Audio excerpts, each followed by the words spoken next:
तुम्हाला कधी वाटलंय का लेमन इतकं सार का असतं किंवा सोप हाताला स्लिपरी का वाटतं? याचा आन्सर आहे पीएच स्केल. पीएच स्केल म्हणजे एक अशी स्केल जी लिक्विड्स किती ऍसिडिक किंवा किती बेसिक आहेत ते मेजर करते.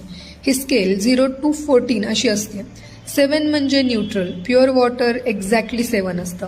जर पीएच व्हॅल्यू 7 पेक्षा कमी असेल तर ते सबस्टन्स ऍसिडिक असतं. लेमन ज्यूस, व्हिनेगर हे ऍसिड्स आहेत.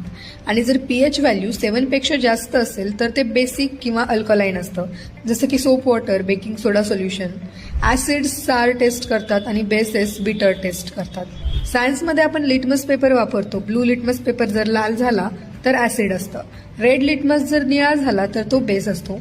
पीएच पेपर तर आपल्याला एक्झॅक्ट नंबर देखील देतं. पीएच स्केल महत्वाचं का आहे माहितीये का? कारण आपल्या बॉडीचं balance, soil fertility, water quality, even shampoo आणि स्किन केअर प्रोडक्ट सगळंच पीएच वर डिपेंड असतं. तुम्हाला हे माहिती होतं का? नक्की सांगा. आणि हो, तोपर्यंत फॉलो करायला विसरू नका.